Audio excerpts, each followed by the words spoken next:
కర్నూలు జిల్లా ఎమ్మిగనూరు డీఎస్పీ ఉపేంద్ర బాబును బాధితురాలు కల్లుకుంట్ల గోవిందమ్మ మరియు ప్రజాసంఘ నాయకులు కలిశారు. కల్లుకుంట్ల గోవిందమ్మ కేసులో పారదర్శకత చూపించాలని డీఎస్పీ కార్యాలయానికి చేరుకున్న బాధితురాలు గోవిందమ్మ మరియు రామతీర్థం అమరేష్ సుమాల చార్లెస్ కోరారు. జిల్లా ఎస్పీ ఆదేశాల మేరకు సోమవారం కల్లుకుంట గ్రామానికి వెళ్తున్న గోవిందమ్మకు పటిష్టమైన భద్రత కల్పించాలని అన్నారు. బాధితురాలికి సంపూర్ణ న్యాయం జరగకపోతే ఎస్పీ బహుజన ప్రజా సంఘాలను కలుపుకొని భవిష్యత్తు కార్యాచరణ అమలు చేస్తామని హెచ్చరించారు. గోవిందమ్మ ఘటనలో అన్యాయం జరుగుతుందని మేము పసిగట్టి జాతీయ హ్యూమన్ రైట్స్ అదేవిధంగా జాతీయ ఎస్సీ కమిషన్ను కూడా సంప్రదించామని తెలియజేశారు.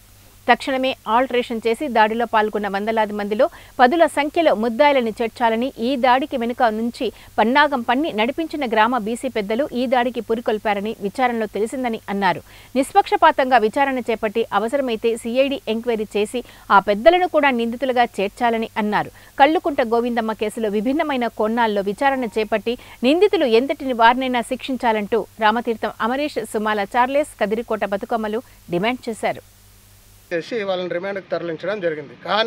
కానీ దాడికి ప్రధాన కారణం మా గోవిందమ్మ అక్కడ ఉన్నటువంటి కొంతమంది పెద్దలు చెప్పిన ప్రకారము అక్కడ Telugu Krishnamurthy, Mangali Nagaraju, doctor Ismail, auto Suryanarayana, auto Nagaraju, Boya Chilakaladona Basavaraju, Devendra, Eediga Urukundappa, Chinna Lakshmana, పూజారి పెద్దరంగయ్య, ఉప్పరి నగేషు, ఉప్పరి రాముడు, కటికె మహమ్మదు, సాయిపీర, మోదిన్పీర వీరు ఆ గ్రామంలో కుల పెద్దలు. వీళ్ళు మంచి ఇన్ఫ్లుయెన్సర్స్.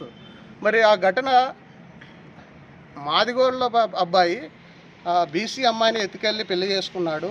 మనము ఊరుకునే ఉంటే ఈరోజు బోయ కులానికి వస్తుంది, ఈడి కులానికి వస్తుంది, కురవ కులానికి వస్తుంది. అన్టచబుల్ పీపుల్స్ని ఎక్కడ పెట్టాలో అక్కడే పెట్టాలంటే వారికి ఘోర అవమానం జరగాలని వారు ప్రత్యామ్నాయంగా వారు బాగా ఆలోచన చేసి కరడుగట్టిన ఉగ్రవాదులు మళ్ళీ వాళ్ళు ఆలోచన చేసి మరి ఆ పెదకడు